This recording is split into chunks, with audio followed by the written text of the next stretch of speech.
নমস্কার বন্ধুরা, welcome back to my channel Puja kitchen with food. তো তোমরা সবাই কেমন আছো? আশা করছি সবাই ভালো আছো, আর আমিও খুব ভালো আছি। তো আজকে বানাবো পুঁই শাক চচ্চড়ি। তো আমি যেভাবে বানাই সেটা তোমাদের সাথে শেয়ার করছি। আর এইভাবে যদি তোমরা বানাও, স্বাদ অনেকটাই অন্যরকম লাগে যদি এই জিনিসটা তোমরা ফোড়ন দাও। যারা দিয়ে থাকো তারা তো জানো কেমন স্বাদ, আর যারা কোনো দিন দাও নিয়ে এই ফোড়নটা, তাদেরকে বলবো যে অবশ্যই এই জিনিসটি ফোড়ন দিয়ে একবার পুঁই শাক বানাও। তো দেখো, তার জন্য দিয়ে দিয়েছি প্রথমে 5 ফোড়ন কড়াইয়ের মধ্যে। তো 5 ফোড়নটা একটু ভাজা ভাজা করে নিয়ে, মানে ফোড়নটা যতদূর ভাজার ততদূর ভেজে নিয়ে এর মধ্যে দিয়ে দিচ্ছি হচ্ছে থেতো করা রসুন। তো 6-7 কোয়া থেতো করে নিয়েছি রসুন। তোমরা তোমাদের পুঁই শাক বুঝে রসুনটা দেবে, যার যতটা শাক সে সেইভাবে বুঝে দেবে। তো তারপরে দেখো, রসুনটা এরকম লালচে করে একটু ভেজে নিয়ে, যতক্ষণ না রসুনের বেশ একটা সুন্দর গন্ধ বেরোচ্ছে ততক্ষণ ভেজে নেওয়ার পরে দিয়ে দিচ্ছি আলু, কুমড়ো, কাঁঠালের দানা। তো আজকে আমি বেগুন দিইনি, তো পুঁই শাকের ডাঁটা সব, আলু, কুমড়ো, কাঁঠালের দানা আর পুঁই শাকের ডাঁটা আছে এখানে। তো এটা দিয়ে প্রথমে ভালো করে একটুখানি মানে নরম করে নিতে হবে, তারপরে পুঁই শাকের পাতাগুলো দেবো। তো এখানে আমি নুনটাও দিয়ে দেবো। নুনটা দিলে সবজিগুলো খুব তাড়াতাড়ি মজে যাবে, তার জন্য নুনটা দিয়ে দিলাম। তো এবার নেড়ে চেড়ে সব মিশিয়ে দিব, আর খানিকক্ষণের জন্য কিন্তু এইভাবে রান্নাটা করব। পাতাগুলো একবারে দিলে কিন্তু একদম গলে যায় পাতাগুলো, তার জন্য আমি পাতাটা পরে দিই। তো এইভাবে ঢেকে দিয়েছি দেখো।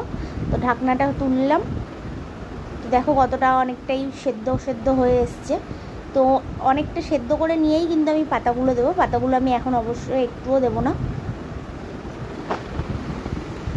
তো এইভাবে ঢাকা দিয়ে দিয়ে রান্না করলেই দেখবে বেশ সুন্দর মজে যাবে। তো দিয়ে দিচ্ছি হলুদ, যেহেতু শাক পাতা আমি একটু হলুদ দিলে বেশি ভালো লাগে, তার জন্য একটু হলুদটা বেশি দিই।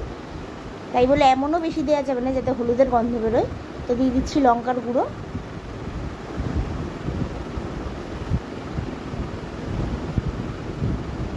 তো এইভাবে পুঁই শাক বানালে, যারা পুঁই শাক খেতে ভালোবাসো তাদের এক পদেই কিন্তু হয়ে যাবে। দারুণ লাগে এইরকমভাবে পুঁই শাক বানালে খেতে, এই রসুন ফোড়ন দিয়ে।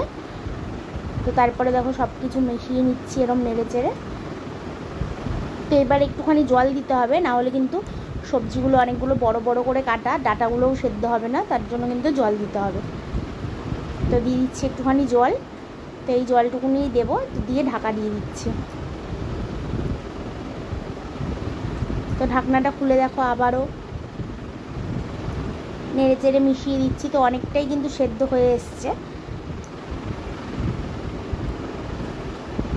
আর এই পুঁই শাকের তরকারিতে কাঁঠালের দানা দিলে খুবই ভালো লাগে। আর এখন তো কাঁঠালের দানা মোটামুটি বাড়িতে সবারই থাকবে, কারণ কাঁঠাল এখন সবাই খাচ্ছে। আর অনেকে বাজার থেকেও কিনে নিয়ে আসে, আমি তো বাজারে দেখলে আমি বাজার থেকেও কিনে নিয়ে আসি কাঁঠালের দানা।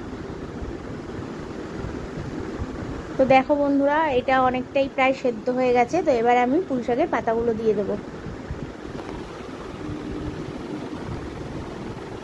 তো পাতাগুলো দিয়ে আবারও ঢাকা দিয়ে দেবো।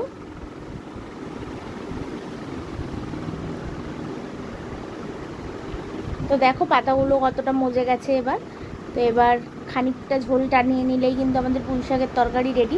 আর আমি কিন্তু এই যখন এইভাবে পুঁই শাক করি, পুরো কিন্তু একদম শুকনো শুকনো করি না, একটু মানে গামাখা গামাখা থাকে, তাহলেই ভালো লাগে। তো তোমরাও তাই করবে, যখন এইভাবে পুঁই শাক রান্না করবে তখন কিন্তু মানে এই রসুন ফোড়ন দিয়ে, তখন কিন্তু পুরো একদম শুকনো করবে না। শুকনো করলে অতটা ভালো লাগে না, যতটা একটুখানি ঝোল ঝোল রাখলে ভালো লাগে। তো বন্ধুরা দেখো, চিনি দিয়ে দিচ্ছি, প্রায় নামানোর সময় হয়ে গেছে। তো তোমাদের যদি ভিডিওটি ভালো লেগে থাকে তো লাইক, শেয়ার, কমেন্ট করতে ভুলো না। চ্যানেলটিকে সাবস্ক্রাইব করে পাশে থাকা বেল বাটনটি প্রেস করে দিও, যাতে আমি ভিডিও পোস্ট করলে নোটিফিকেশন তোমাদের কাছে পৌঁছে যায়। তো দেখো কতটা এবার সবই মজে গেছে আর সব সুন্দরভাবে সেদ্ধ হয়ে গেছে। তো এই যে এইটুকুনি ঝোল ঝোল, এটা আমি রেখে দেবো, এটা কিন্তু নামিয়ে নিলে আরও টেনে যাবে। তো দেখো গ্যাস বন্ধ করে দিচ্ছি। আর একটা সবজিও কিন্তু গলে যায়নি, কুমড়ো, আলু সব গোটা গোটা থাকবে, এরমভাবেই রান্নাটা করতে হবে। তো দেখো বন্ধুরা কেমন হয়েছে আর অবশ্যই জানিও। আর রেসিপিটা ভালো লাগলে বাড়িতে অবশ্যই ট্রাই করো। তো দেখা হচ্ছে আবার একটা নতুন ভিডিওর সাথে। ততক্ষণ সবাই সুস্থ থেকো আর ভালো থেকো।